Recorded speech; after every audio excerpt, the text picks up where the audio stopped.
Malawi Today.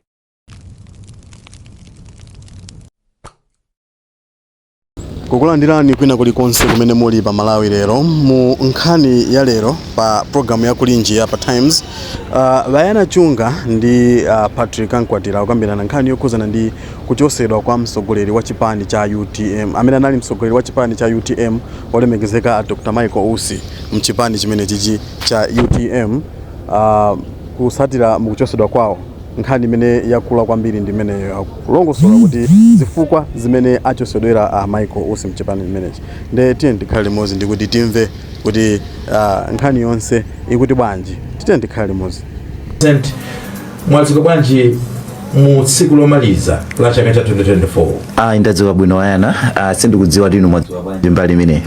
Iyayi inenso ndadzuka bwino ndithu ndipo mkatikati mwa usiku umo pamene timadikira kuti timve kuti chipani cha UTM chinena zotani zokhuzana ndi wachiwiri wa mtsogoleri wa dziko lino amenenso anali mtsogoleri wa chipanichi Dr. Michael Ussi. Yes. Ndiye pamene cha usiku ndithu kuzangoona kuti chikalata chatuluka chokhudzana ndi chiganizo kapena chigamulo chimene bungwe limene kapena kuti titi komiti imene imayendesa zosunga malamulo mchipani cha UTM yalemba movomerezedwa ndi mtsogoleri wa chipanichi Akabambe komanso anaziwisidwa komiti yaikulu yoyendesa chipanichi.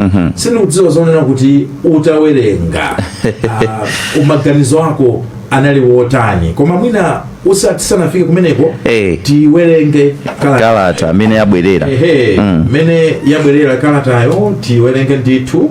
Ndiye ndimafuna ndinene kuti ili mchizungu koma still read it as it is kuopa kusokoneza. Exactly. Akuti imene ndi UTM announces the expulsion of Dr. Michael Ussi.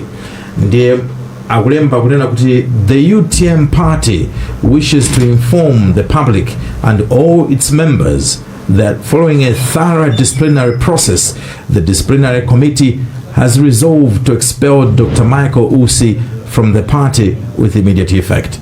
This decision follows Dr. Ussi's violation of the UTM constitution through conduct that has undermined the unity and integrity of the party.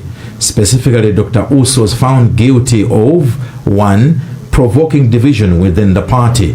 Dr. Ussi mobilized UTM supporters to attend a government function while wearing UTM regalia and displaying party symbols despite the formal termination of the political alliance between UTM and MCP. 2. Supporting a rival political party.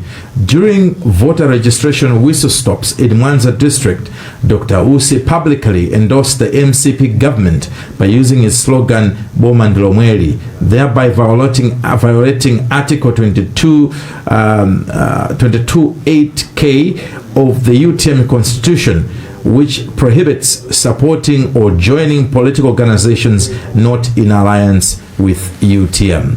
Despite being duly summoned, Dr. Ussi chose not to appear before the disciplinary committee and instead communicated through his legal counsel that he did not recognize the authority of the disciplinary process. The UTM remains steadfast in upholding its value and the principles enshrined in its constitution. Unity, integrity, and loyalty to the party's vision are non-negotiable. Members who act contrary to these principles will be held accountable to safeguard the collective interests of the party. As such, we urge all members and the public to respect this decision and focus on strengthening the party's mission to deliver meaningful and transformative change for Malawians. Dr. Ussi is hereby advised to cease identifying himself as a member of the UTM in any capacity effective immediately. For inquiries, contact Honorable Felix Njawala, UTM National Publicity Secretary.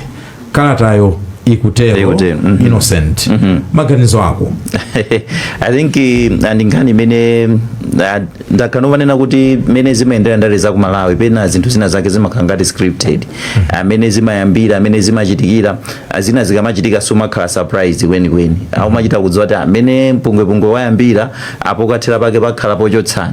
So mwina mpungwepungwe wa usi ndi UTM mene unayambira timangodziwa it was just a matter of time kuti kodi zimene zizichitika liti atayambe ndi ndani atamenye koyambirira ndi ndani ausi apanga resign kapena UTM iwachotsa ausi. So it was just a matter of time kuti madziwa kuti pakutha pa izi zikuoneka ngati kuti sikuti mtendere obwera bwinobwino kuti anthu akhala pansi akambirana kugwirizana chimodzi zimene zonse mazona zikuchitika chifukwa kuti kuyambira tsiku limene Chilima anamwalira pamene pacha panayamba kuoneka some kind of a vacuum kuti ausi constitution ya UTM imanena kuti ngati palibepo mtsogoleri wachiwiri wake ndi amene akuyenera kubwera kukhala mtsogoleri koma sitimaona ali active kwambiri kupanga nawo zinthu za UTM. Anjawala akaliati ndi amene amaoneka kwambiri kuchoka pamene panabwera nkhani za convention panali kukokana kumene kunachitika kufiwana ti yayi convention iso yosatsata malamulo silipanga nawo attend kenaka za nomination kenaka basi kuti yayi ineyo ndikuona ngati kuti mwina anthu inu zimene mukupanga ndi mene Chilima ankafuna zikusempana. So panali chipwirikiti chachikulu pakati pa mbali ziwiri zimene zizi. So kufika apapa ndiye kuti sizodabwitsa kweni komano sindikudziwa kuti is this the end kapena this is the beginning of another kind of a battle. Funso limenero tilisirekaye pomwepo. Ndimafuna kuti tingomva zimene Right Honorable Dr. Michael Ussi anayankhula kuimba ya boma kumudi mzinda wa Blantyre ataitanidwa kuti akaonekere ku komiti imene yosungisa mwambo mchipani cha UTM. Ndipite kulilongwe kuli ati akulu ati UTM ati kuli mulandu ati azikandifusa mafuso ati ndikaya yake ati akandiweruze ati akulu ati kulile mbera ati karata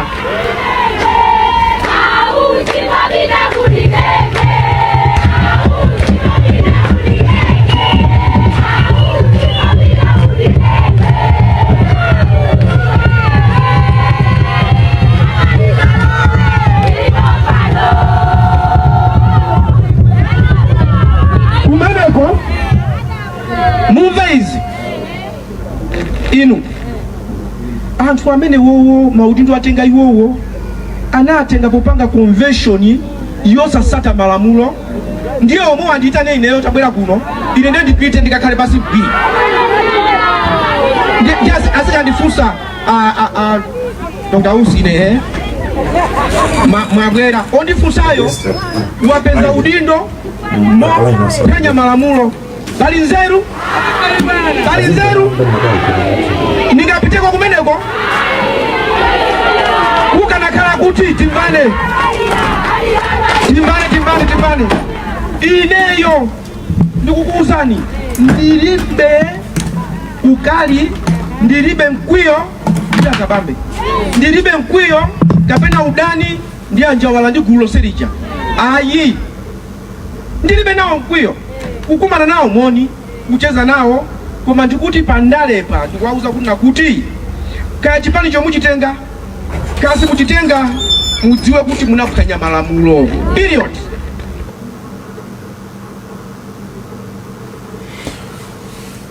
I think timine kae pomwepo amenewo ndi Right Honorable Dr. Michael Ussi. Mprogramu ya lero tikhala ndi Dr. Chingaipe. Sindodziwa ngati Dr. Chingaipe mukundimva. Dr. Chingaipe, are you on the line? Dr. Chingaipe?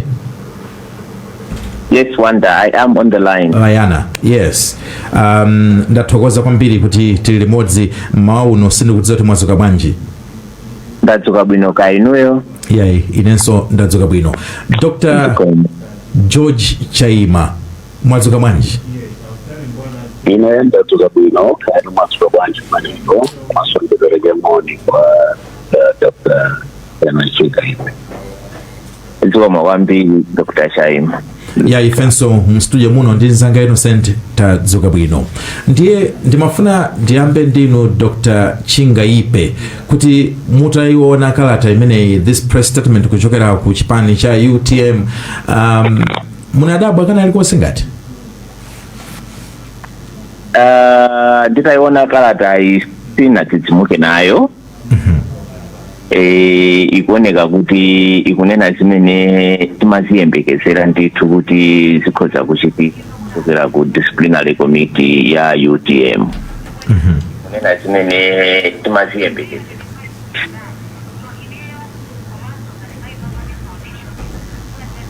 Yes, apopo khangati sindokumvani kwenikweni. Iniyo mukundimva ngati? Dr. Chinga-Ipe. Hello? Yes. Yes, hapo ndokumvani tapitirizana. Okay, ndimanena kuti kalata nditaiona sinadzidzimuke nayo chifukwa ikunena zimene timaziyembekezera kuti zikhoza kuchokera ku mano umene unalipo wa disciplinary committee ya UTM.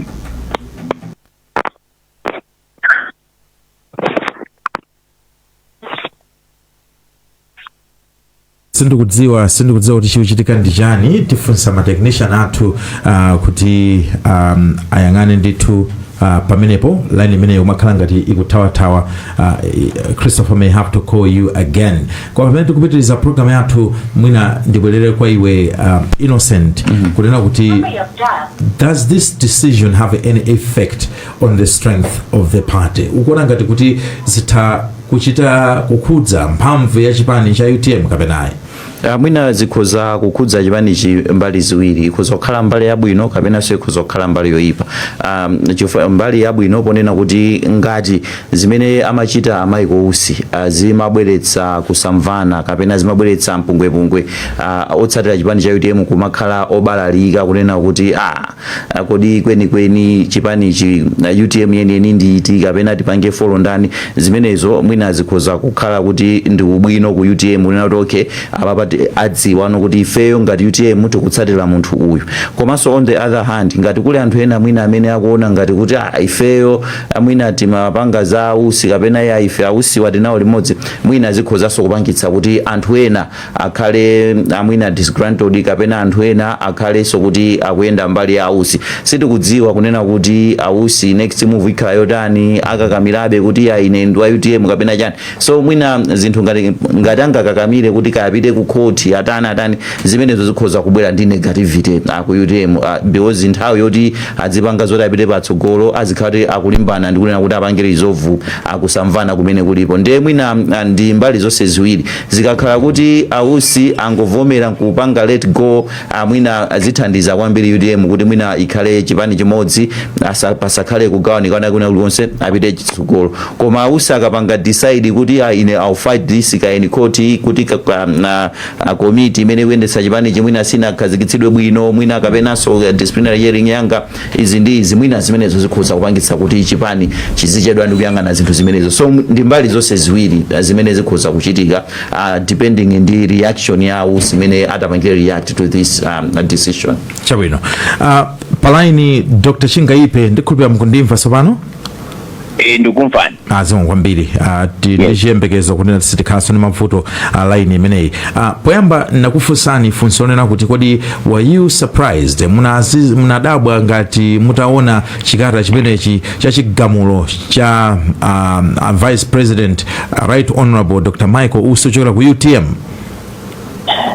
Ndithu ineyo sinadabwe chifukwa chonena kuti Dr. Michael Usi akhala ndithu pa ngati mkangano, chisungu chake tinene kuti loggerheads ndi atsogoleri anzawo akuchipani cha UTM. Mukumbukira bwino lomwe kuti anayamba kukolana asadapite ku convention, anakolana nthawi ya convention, ndipo kukolana kwakhala kukupitirira chipani chitabwerako ku convention. kusiyana kwake nkongonena kuti asadapite ku convention Michael Usi anali ndithu president wa UTM, koma after convention anangokhala member chabe wa UTM opanda udindo wina uliwonse. Ndiye mmene amapitiriza zinthu zokhala ngati antagonizing ena kuchipaniko zinaonekeratu ndithu kuti ukhala ngati saliso limodzi, ndipo kuti chipani chikhoza kutenga gawo lina kuti Michael Usi angochoka ku chipani kusiyana ndi kuti azikangana nawo, ndipo kuti apite azikapanga zinthu zina monga mmeneyo akufunira, chifukwa chipani ndi membership organization. Ndipo ngati membership organization imakhala ndi ma rules kuti ukhale membala wovomerezeka wa gululi umayenera kutsatira izi.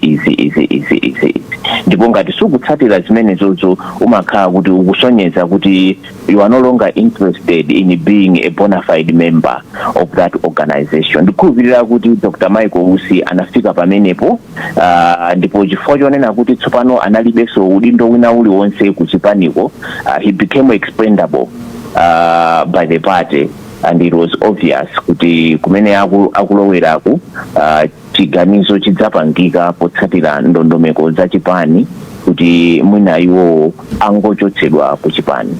Ndiye mmene kalata iyi imatuluka usiku, ine nditayiona sindinadzidzimuke, ndimaziyembekezera kuti zimenezi ndimene zikhoza kukhalira. Dr. George Phiri, chigamulo chimene chipani cha UTM chapanga pa nkhani ya Usi, mukuona ngati kuti chitha kulimbikitsa chipani kapena chitha kufokesa chipanichi?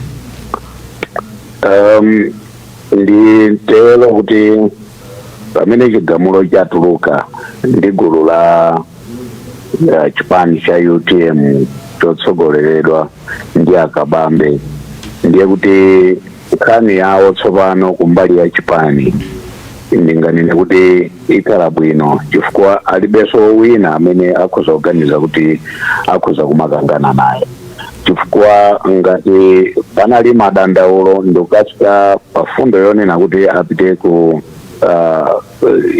disciplinary committee akakambirane nkhani za Ausi, kusonyeza kuti Ausiyo amasowetsa mtendere ngakhale alibe udindo wina uliwonse mchipani chawo molingana ndi convention imeneyo. Chifukwa ndikunena izi popeza Ausi amalimbikirabe kuti convention imene inachitika sinachitike molondola, ndipo gulu limeneli samalipanga recognize, samalizindikira kukhala gulu limene akhoza kuyenda nawo limodzi ngakhale kulitsatira.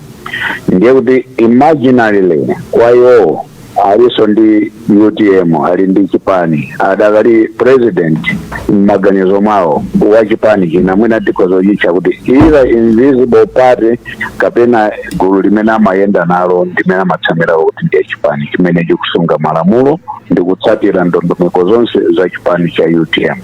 Ndiye tinganene kuti gulu limene latulutsa kalata imene pano tikhoza kunena kuti lakhutitsidwa, likhoza kukhala ndi bata ndi kuyang'ana chitsogolo mmene ntchito za chipani chawo chikhoza kuyendera kukafikira kumene akupita.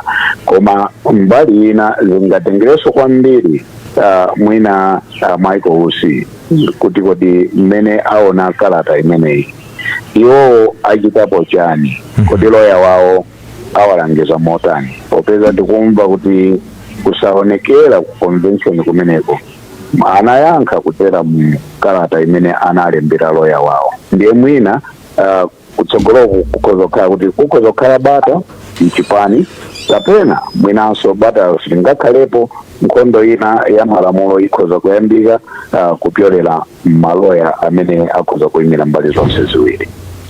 Mwakambapo zokhuzana ndi maloya kapena kuti lamulo, pamene ankapita convention ya chipani cha UTM, Ausi ananenapo ndithu kunena kuti convention iyi ndiyophwanya malamulo, pali zina ndi zina zimene sizinasatidwe, ndifanya chimene chocho constitutionally ndi kuti convention iyi njolakwika. Koma convention ija itachitika, sitinaone Ausi akupita ku khoti anangokhala ndithu anazisiya moteromo. Do you think tiyambe mwina ndi decision imeneyo kuti mukaona pattern imeneyo mukuona kuti mukhulupirira kuti panopo atha kupita ku court kukhala ngati kuti kumbuyoko aonesa ndi munthu amene amangozitaya safuna kumapita ku court? Do you think this is exceptional kapena ndi chimodzimodzi? Mukaona Dr. Michael Usi si player wa mpira yaye, ndi munthu wa ndale. Iyeyo anaona ndale zimene zimafuna kuti zitsatiridwe pofuna kupeza chimene munthu akufuna malingaliro ake. Izo zonsezo mwina tikoza kuona kuti ndi ndale. Ndikamva mmene msonkhano wa convention umakonzekeredwa ndipo ndi umachitika, analankhulapo Mike Aliati ngati sindikulakwitsa kunena kuti Usi avomereza kuti msonkhano tikoza kuupanga ndipo it has got his blessings. Ndiye pambali pa ma blessings awo amene amanena pambali pa ma blessings awo amene amanena zotsatira zake zimetakhala tikuziona ndi zinthu ngati zimenezi. Usi kumakhala ndi gulu lina la anthu pamenenso Akabambe ali ndi gulu lina la anthu. Ndiye izi zikutanthauza kuti imene amasewera Usi sunali mpira AI koma amasewera ndale. Ndipo mukaonanso apa atayitanidwa kupita kukaonekera kumeneko sanayankhulepo kanthu iwo, kuyankhula kwawo adzera mwa lawyer, kutanthauza kuti akukonzekera nkhondo ina yake yapa malamulo mwina kuti malamulo kapena koti akhozokapereka chitsogozo choyenerera pa nkhani ngati imeneyi. Usi akupanga ndale, ndipo tisatengere kuti zinthu zili mophweka molingana ndi mmene tikuziganizira. Pokapoka ngati Usi eni aje atabwera poyera ndikuti fotokozera kunena kuti iyayi khani ndayisira apa ndalola anzanga apitirire molingana ndi mmene anasankhirana ku convention yawo. Chabwino. Tipite ku Mzuzu kwa mtolankhani wathu Bernard Muhone amene afuna acheze nda Malawi angapo, ndipo mafunso ake kwambiri ndi awa. Wafunsa Malawi kuti kodi chipani cha UTM chakhonza kapena chalakwisa maganizo awo a Malawi, komanso Right Honorable Usi apange motani posatira chigamulochi. Funso lomaliza ndiye kuti kuchosedwa kwa Usi kuli ndi mphamvu iliyonse yokhuza chipani ichi. Palaini Bernard Muhone, ukundimva? Wana ndikumva kuno bwino ndithu. Mwaukauli. Kuno kwa chamakola tadiranga mvula yawo kwamba usiku. Kuwa. Kwagwa mvula usiku onsewo ku Mzuzu? Yes, mura hapa ikumenya mvula ndithu kuti leo mwina anthu nkumu ati mama wao. Chabwino. Nde ti wa mvula komasa Muhoni. Nde muli mbaliti ya Mzuzu msanacheze nda Malawi? Pano ndili chaku pa bonnet ndingotero. Ndikamapita cha kuchiputura wina ukata wina uzozo ndeti chapa mene koko. Yes. Nde kulimvura kumabenda kumandi achikuya amodzi kuti mwina ango peleka ponde mangapa zomwe zachitika usiku. Yes. Kuyamba mwina amawati kutiwe. Ine ndi Monson Muhone kuno ku Mzuzu. Nkhani ndaiva ndithu ndipo naisatira kuno kwambiri. Fuso limene mukufusa kuti kodi akhoza kapena sana khoze. Nkhani imene yoyo kwa ineyo ndaona kuti ili mbali zonse ziwiri. Ndikuzane nawo manalist amene akulankhula choncho ndi mbali zonse ziwiri. Mbali ya UTM atha kuona ngati akhoza chifukwa kuti mwina umene amaona ngati ndi mpungwe mwina utha kuchepa. Komano asachite undermine fact kenena kuti Michael Usiyo si munthu wamba and aliso ndi following yake. Philosophy imene akugwiritsa ntchito apa ndi chamanena kuti when the world has turned against you, you should turn against the world. UTM ndi imene inayamba tukumukira Michael Usi kumusiya pambala mbanda. Ndiye Michael Usi nayeso waitembenukira ndenga khali apakuti amuchosa palibepo chodabwisa chilichonse komano ndithu they should not undermine the fact kunena kuti Michael Usi has got a large following anthu siwo samene amadana naye Michael Usi ambiriso amamukonda and imene yoyo ndimene anga chitudza kuti apanga balance bwanji ngati chipani cha UTM chifukwa it will still have a bearing on them. Mbali zonse mbali ina iya pasantendere mchipani mbali ina the splitting of the party. In my view, target ya goals okhala kuti UTM anamutaya iwo because they are the first ones amene anamutaya. Iyeyo target yake ndiongonesesa kuti aswe chipani. Naye so is fighting for his survival in politics. Kumano yes survival achite motani kuti nangaseva anchosa amuchosa ndenga dachosa ekangati sachoka eka mene mtu amuchosa definitely iye kuti akhalibe relevant in politics because that's what he's fighting for. Akana chongona do mwandichosa it's okay zanga zabino gale ndokakhala pasi but he still wants to be relevant in politics. And by being relevant in politics, he's kupangazo and he is forming himself, he's positioning himself ukhala kuti ndi player wamphamvu wana kuti acha ukhala ndise in politics because he is commanding also following. So zimene zozo ndipamene kuti mbali ina it is working against the UTM party because sukuti anthu amene akumusatira Michael Usu akuchoka ku MCP akuchoka ku DPP anthu wawo definitely kutoka no ku UTM konko and ninapita kwa kuja odia zake zanjani aibe mlandu odia zake yo imene njira chabe imene munanga koma definitely we know in the end kuti he wants to still remain a strategic partner so nde au modzi pate shamulandira zali maganizo anga amene ndikuonera mwino mumwe wakusogoloko kuti au modzi pate atha kumpasa kuti khalani pampanda here let's form a formidable party because he's trying to position himself kusogoloko koma ndiye kuchotsa wawo kubwesa chani kuchipani kapena kukhandi effect iliyonse effect ndende yayikulu ndimenta inena kuti effect ndi yayikulu and ili mbali ziwiri negative ndi positive yomwe zonse zilipo asandi sitingapeleke blind eye.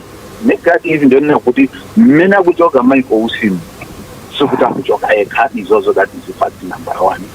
Number 2 positivity imene kukhale kuchipaniko ndio kuti iwo they are considering kuti Michael Usimu is a thorn to them akuwabaya maso akuwathoba akuwavutisa ndiye mina akuona kuti nomene tatele ni Michael Usimu kunokono tatatize panga zake ndiye palibe soti tiziti cheuche kuti unake aputi bwanyi ndiye mbali ina ziyathandiza chipani nokutoke anganizana chipani inoga it's up to you to go the party or to serve the party amene mmamona ngata kusokoneza nyo ndiyo mamusuta the boy is in their hands komano uyuyu mene akupita choncho sakupita eka anthu ena amamukonda bekwambiri ndipo ndambiribe amustatira bekonko ngevuto limene disadvantage yake mene aenda toza kwambiri ndakuthokozani vayana ndimene yakuthokoza bambo Mhoni pamenepo ayi ndikuthokoze komanso tithokoze bambo Mhoni chifukwa chofotokoza ndithu mwakadaulo nkhani imeneyi inu pezani maambrela muthawe mvula kumzuzuko zikomo kuchoka kumzuzu tipite straight ku Zomba kwa Jason Malowa. Jason ukundimva pa line? Ukumva wayana mwadziba bwanji kuplantai ine tundadzuka bwino kaya ku Zombako kuli mvula ngati? Mitambo patali chabwino ayi uli mbali ya Zomba apa ndili patauni baboma ndiyangu ya pachiku inakukulipati inakukuli ekaya ndikomwe ndili chabwino tacheza ndi Malawi mwina awiri poti mafunso alipo atatu kuti timve kuti maganizo awo ndotani pa nkhani imene yachokera ku chipani cha UTM. Chabwino apa ndili ya Malawi awiri eni tsopano inu chamba tikuyeni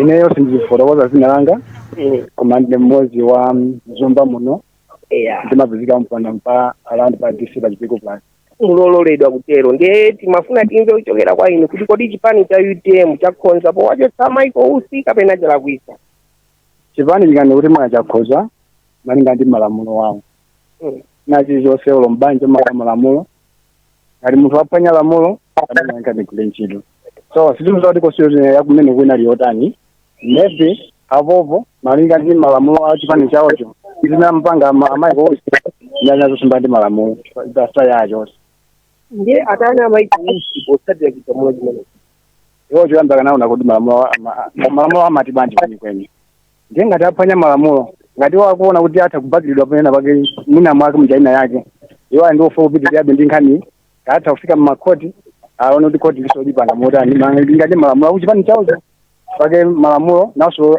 mukuja ndi pandali ndale samadzidziwa ndiye mwina kutheka so aliso ndi malamulo ena ake masection yake amene akuadziwa ukuti atha kuabakira iwango peza loya atha kupita ku koti kukoledwa ndithu malinga ndi mafuwani zimene zikhuza bwanji chipani cha UTM. Mbaya UTM zikhuza kwambiri chakuti amayi kusi ndi president vice president wa dziko lino komanso ali mafuwa zambiri. Ndipamene amayi kusi akuchoka ku chipani chimene chachosa ku chipani chimene ndi kuti akuchoka sutigulu. Ndipo zitakupanga so affect tenga sukuti nthawi imene tikupitayi ndi elections tikufuna anthu. Ndiye ngati achoka ali kwaso ndi gulu lawo kuti kuchipani kuso pachikawo so anthu ena so angapo alinga ndi mmene amasati amayi kusi nditodi bwana wanga.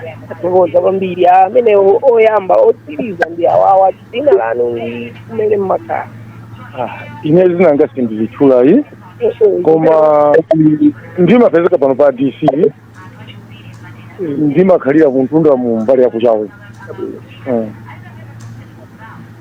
Zimene zake achita chipani cha UTM akhonza kapena alakwika. Ine sindikuona kulakwika kwina kulikonse ndikuti akhonza ndi zifukwa. Munthu akalakwira lamulo la kuchipani khaya la mbanja amayeneka kuti azuzulidwe, koma ngati kuzuzulidwa asafuna ndiye kuti amayeneka kuchosedwapo pamalopo. Ngakhale banja limene munthu umata kuthamangitsidwa pa banja. Ndiye ngati kuli kuchipani munthu ngati wachita zosafanana ndi gulu limene lili la kuchipaniko lifuna ayeneka kutani kuchosedwa, chifukwa kuti munthu sangagwire ntchito ndi anthu amene okuti sagwirizana nawo. Kuli bwino atenge anthu okuti atakugwirizana nawo ndikupanga chinthu chimodzi, ndikupanga chipani chabwino kusiyana ndi kuti anthu azigwira ntchito nakayikirana. Pamene ndikuona kuti ku UTM pakati panopo ndiye kuti kumasuka anthu azigwira ntchito chipani chawo chiziyenda bwino chifukwa kuti anthu azipanga chimodzi. Samapezeka udani wina uliwonse ni munthu iya aziti tikakambirana ndiye kuti tigwisa ntchito chimene takambirana ichi monga chipani. Ndi amayi kusi adani potsatira chigamulo chimene. Iwowo kunali monga munthu wamkulu amene anali vice president ku UTM komanso ndi vice president pakali pano wa dziko linolo. Anayenereka kuzichepesa ndi kuona zolakwika zawo zimene zinali kutino kuchipani ndiye akambe akhonzeka zimenezo akata kukhonza ndikukakambirana ndi akuluakulu akuchipani kumene kujako.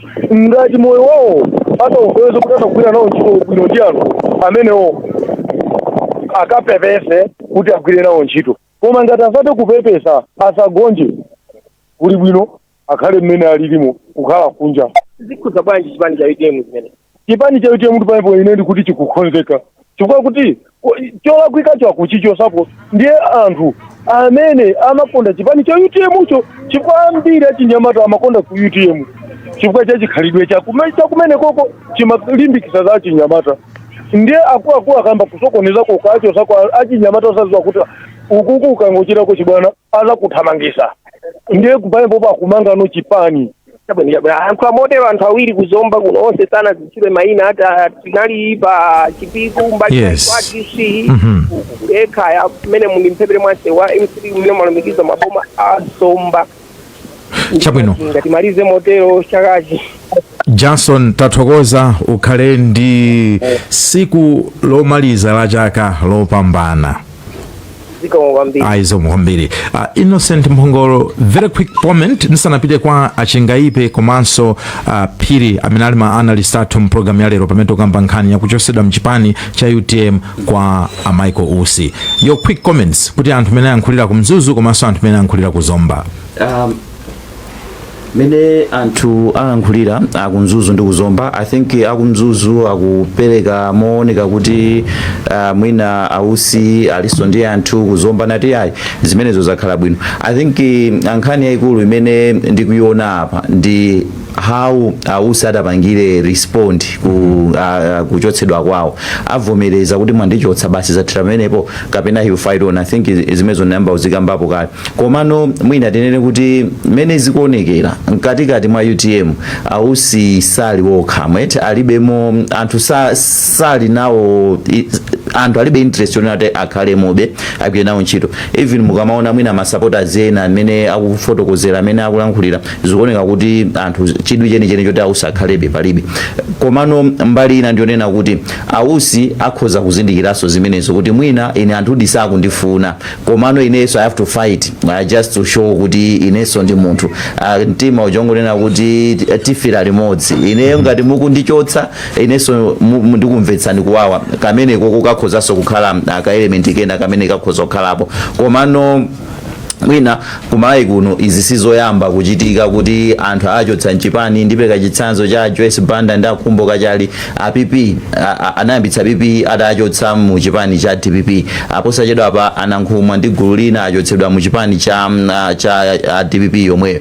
MCP inachotsako Gustav Kaliwo, Achese Kabwirana achotsanso kupeza kuti amaona kuti izizi zibweretsa mtendere. So izizi zimachitika kuno kumalawi, pamakhala ndithu kaperiodi kena kake ka some turmoil kena kubada limabwerera zinthu ngumayenda amene zimayendera. Chabwino. Tipite ku Nchewu kumeneko kuli mtolankhani wathu Sarah ukundimva uli palaini? Na ndikumva ndithu kuno ku Nchewu kwa chabwino ndithu. Dzulo kunali mvula usiku wonse, lero lino ndikuona be kuti ndi mitambo pafupi. Panonso ndili ndi munthu mmodzi awiri atatu amene afuna kupereka maganizo awo. Funa kuyambirira mutuza dzina lanu komanso kuti machokera kuti. Ine ndi Taita Simola kuchokera ku Nchewu. Chipani cha UTM chachotsa Amaiko Usi omwe anali president pakanthawipo tisanapita ku convention. Mwina inu ngati otsatira chipani mwina nkhani imene mwayilandira motani? Ngati otsatira chipani tayilandira bwino nkhani yakwenda kwachotsa basi. Mwina mukuona kuti kwachotsa kwawo kusokoneza china chilichonse mu chipani kutengera kuti mwinanso iwo amaoneka ngati naye ndi chikoka choncho? Isungasokoneze na iyo se ifayo nora iwo ausiwo samoneka kale kutenga mbali kuchipanicho ndekuti zimapanga anthu kumaganiza kuti linda ausi pamene ausi asayina somwina limodzi ndikuti wachotsako sadala kuitsa chilichonse. Mwina ngati chipani apapa mukuona kuti pakhala kugwirizana wina aliwonse kutengera kuti mwina anthu amaoneka ngati agawanikana choncho? Pakhala mgwirizano amene ali kuchipani asala kuchipani olondola ausi ifa ausi amalondola ngati munthu osati ngati kuchipani. Ifa kuchipaniwo analona risi mtsogolero of course koma kuti ino mwina analindika chikoka amene mukwanena koma ngati munthu ndikuti amasara ausi adzalondola ausiwo amene amatsara chipani akhalabe kuchipani kwako. Saiza kuti mugwirizana nazo ndithu kuti kuchipani achotsa ausi? Ine ndagwirizana nazo. Panonso ndili ndi ena ndithu tangotifotokozerani dzina lanu komanso kuti makhala kuti? Ine ndi Daniel Kachulu ndimachokera mudzi mwa Mambala kuno ku Nchewu. Taonatu chipani chachotsa ausi, mwina inu ngati otsatira chipani maganizo anu ndotani? Pamenepo ndipoyenera kutero ndithu chifukwa choti ausi sanali nafe kuchipani kwenikweni koma anali ngati kutangufuna udindo osati kuti apendese chipani ngati mezi makhalira. Mwina mukuona kuti kuchoka kwa ausi kusokoneza china chilichonse mwina mu chipani? Kusokoneza sukhalapo mwina kubweresanso mgwirizano wina wapaderadera. Mwina mungati kubweretsa mgwirizano wina wapaderadera tafotokozani? Mine iwaja amabwera ku chipani tinali ngati ine kuti tinali nawo limodzi koma no zimene adanzaonetsa koma mapeto kwake kwaonetsa kuti iwo tinali nawo limodzi yayi. Mwina ndizili mwina zimene mungaloze kuti mwina zimaonetsa ngati ausi sitinali nawo limodzi? Naonetsa pakufa kwa Chilimawa kuti iwo atangosankhidwa neti akhala wachiwiri president anayankhula mawu amene sadasangalatse ngati fa kuchipani. Nde mwina inu tikhoza kunena ndithu motsindikiza kuti inu ngati akuchipani mwasangalala nazo ndithu ndipo muli mbali ya akabambe amene ali mtsogoleri wa chipani cha UTM mpaka dali pano? Ndipo ndi zimene zotogwirizana nazo kwambiri. Mmene mosotola yana ndi mmene mondachozera ndi anthu awiri atatu kuno ku Nchewu ndithu kufotokoza maganizo awo. Ayi Sarah tathokoza tikudziwa kuti ku Nchewu nde malonso amodzi amene kuli support yaikulu ya chipani cha UTM poganiza ndi kukumbukira kuti mtsogoleri wa chipanichi amene anatisiya Dr. Samuel Claus Chilima amachokera kumeneko. Zikomo kwambiri ukhale ndi tsiku lopambana. Tathokoza zikomo kwambiri. Zikomo. Kuchoka ku Nchewu tipite kwa ma guest analyst athu kuti atikwangulire programu iyi. Maka mafunsa mendi nawo ndiyambe ndinu Dr. George Piri, Dr. George Chaima. Ndionena kuti kodi panali option inali yonse imene UTM inali nayo. Komanso mukaona ausi panopo angatani kwenikweni kuti akhale relevant in Malawian politics atani akakamire kukhalabe mchipani cha UTM kapena aendele yawo Achaima? Ine ndimaona kuti zikamatengera mmene atsogoleri awiriwa akanaganizira. Ndikamati atsogoleri awiri ndikutanthauza Kabambe ndi gulu lawo komanso Michael Ousi paokha, chifukwa onsewo akuchita claim legitimacy ya existence ya chipani cha UTM. Tikati tione mmene akhala kukambira Ousi mpaka lero mmaganizo mawo zijatinanena koyambirira akuganizabe kuti kuli UTM inaje imene ili yovomerezeka yotsata malamulo ndiye president wake ndiwo, ndipo imene ikudikira kuti tsiku lina izachita convention yovomerezeka motsata malamulo. Ndipo mbali inayi kuli UTM imene inachita convention inasankha atsogoleri ndi imene kuyendetsedwa ndi Kabambe. Ndiye popeza Michael Ousi gulu la UTM yotsogoleredwa ndi Kabambe inapatsabe mpata kwazindikira ngati membala wa chipani, imayembekezera kuti Michael Ousi akhozabe kumakhala odzichepetsa kumalankhulana ndi anthu amenewa ndi kukonza mavuto amene anali chipani chawo. Ndikukhulupirira kuti njira imene anatenga yowayitana ku disciplinary hearing inali yonena kuti akaonetse kuti chipanicho chimazindikirabe kuti Ousi ndi membala wa chipanichi. Ndipo pezano izi sizinateke, ndikukhulupirira kuti mwina option imene ikanatha kukhalapo koyambirira inali imene yoti apitirize kulankhulana pakati pa Ousi ndi gulu lina. Koma ngati Ousi atapitirirabe kusadzichepetsa, sindikuonapo option ina yochokera kumbali inayi. Koma mbali ya Ousi chimene ndikutha kuchiona chitachitika ngati adafuna kutsimikizika mtima kupanga zimenezo, ndiye ndikuyamba tsopano nkhondo ya malamulo ija kupita ku court kuchita challenge legitimacy ya convention imene inachitika. Ndipo court ilikhoza kupereka chitsogozo kunena kuti mwina convention inachitika ndiyozindikirika imene ikhoza kuthandizira kuzindikira atsogoleriwa kuti ndiwoyenerera kuti akhalepo. Koma ngati court ingaperekeno mawu ena wotsutsana ndi mbali imeneyoyo, ndiye kuti mwina Ousi apeze munthu wolephera. Chinthu chomalizira nchakuti mwina ofuna kubweretsabe bata mdziko ndi kuti mpungwepungwe usapitirire mchipani cha UTM. Michael Ousi kunali kwabwino kungovomereza kuti zimene apangantho ndazilandira mukutenga njira ina imene akhoza kuyenda. Ndithokoze kwambiri Dr. George Chaima chifukwa cha conclusion yanu, maonedwe anu mukuona ngati kuti mwina nkwabwino Ousi kungovomereza ndi kumapanga zina zawo. Ndithokoze kwambiri tinali limodzi, ndipo ndikufunireni chaka chopambana cha 2025. Mwakhala munthu mmodzi amene mwatithandizira kwambiri program ya Kulinji mchaka chino cha 2024. Ambuye akudaliseni zikomo. Zikomo inunso akudaliseni mulowe bwino mchaka chatsopano. Ndipite kwa Dr. Chingaipe. Dr. Chingaipe, mawu anu omaliza ndi otani, ndipo mukamayi kwangula programu iyi kumbali yanu mwina mtayang'ana ponso kuzipani kuti upangiri umene mungapereke kuzipani zakuno ku Malawi ngotani, chifukwa zimenezi tukhala ngati tikumazionaona. Tinaonapo ku MCP aukokana, tinazaonapo mpaka na ena anachoka, ena anapita ku koti nthawi ya achina Kabwira, achina Lunguzi nthawi imene achina Jumbe ndena otelo achina Kaliwo. Kenaka tazaonanso ku DPP anankhumwa ndanzawo kokana apa ndizi za ku UTM. Malangizo anu ndi otani? Zomwe kwambiri achunga chifukwa cha mwayi umenewu ndimaganiza kuti pomaliza kulankhulapo pa nkhani imwe nandilankhule pa zinthu zitatu. Poyamba nkhani ya kodi mmene zachitikiramu zikupanga affect chipani bwanji, komanso nkhani imene mwakambapo sachedwa payi kuti ukhala ngati zinthu zikuchulukira kundale zakuno ku Malawi. Pomalizira kuti kodi Ousi mwina apange chiyani pa nkhani ya kuchoka kwa Ousi ku chipani ndi momwe chipani cha UTM chikhoza kupangidwira affect. Ndimafuna ndingonena kuti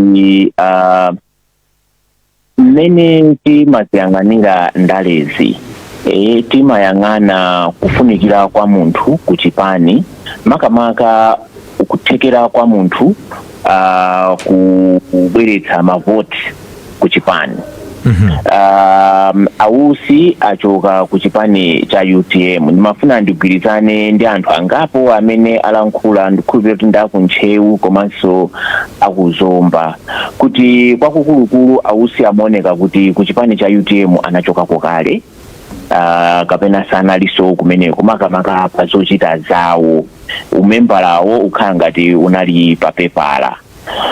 Alidi ndi owatsatira anthu, koma owatsatira iwo ngati ausi, koma mwina osati ngati achipani. Ndiye kuti ausi tikhoza kunena kuti he is a famous person politically, but maybe he is not very popular to the extent yonena kuti chipani chikhoza kumadandaula kuti mmene achoka ausi achoka ndi anthu, chipani chathu chanyenyeka. Ndikhulupirira kuti gawo limenelo ndilochepa ndithu wakukulu. Mmene achokamu mwina stability kuchipaniko ibwerera, umodzi kuchipaniko ubwerako kuti tsopano chipani chikhoza kukhala cohesive nkumaona kuti apanga zotani. Pa nkhani ya mmene zikuchitikira ndale za ku Malawi, nkhani yayikulu ndi yonena kuti political system yathu, makamaka party system, ndi system yomwe ndiyochepekeredwa pa nkhani ya political integrity. Ungwiro weniweni pandale ndiwo uli low kwambiri. Aliyense amangopanga zinthu zimene angapange osaganizira ubwino wake, ubwino wa gulu, ubwino wa dziko, ndi zina zotero. Nkhani yayikulu tikaona kuzipani zonsezi ndi nkhani ya ulowa m'malo, politics of succession. Zipani zathu zikuvutikabe kwambiri ndi nkhani ya ulowa m'malo, kuti kodi atsogoleri amene alipo akamachoka amene atalowe m'malo mwawo ndi ndani. Ngakhale akuvutika ndi nkhani zimenezi, ma constitution wonse azipani anayika malamulo osonyezerabe kuti kuli term limit. Koma zipani zimabalalika kwambiri, nkumakangana nkumachotsana mu chipani chifukwa cha nkhani ya succession. Taziona ku DPP, tinaziona ku UDF, tinaziona ku MCP, nkhani ya Atembo, Agwanda, kudzafika nthawi ya China Kaliwo and so on, ku UDF kuja ku DPP, zikupitirira mpaka amene zachitikira ku UTM. Sono zipani zikuyenera kuti ziyambe kuganiza mozama nkhani ya succession.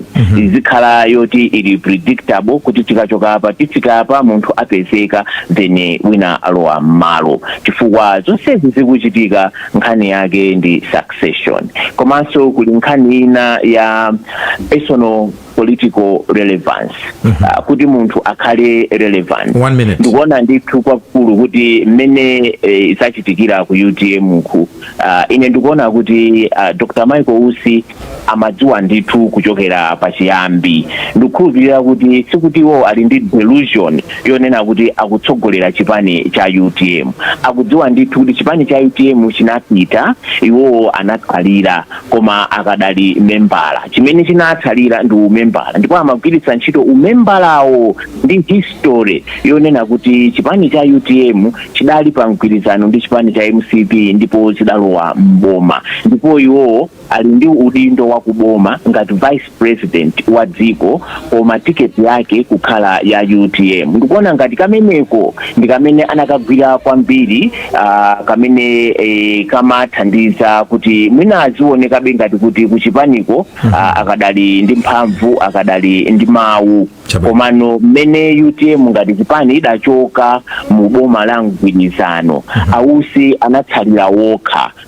Chinali kwa iwo kusankha kuti kodi mmene ndatsalira kunomu ine ndikhalabe wa UTM kapena ndikhala wa MCP kapena ndingokhala vice president wa dziko opanda chipani. Zikomo kwambiri Dr. Chingaipe, tikufunireni chaka chopambana cha 2025. Tikuyamikira kuti mchakachi munalinso munthu mmodzi amene mwatithandizira kuno ku Times Radio maka program imene ya kulinji. Ambuya kudaliseni. zoma kwambiri. Ndiye pamene panso ndekuti tafika pa msiriziro wa programu yathu ya kulinji lero pa 31 December 2024.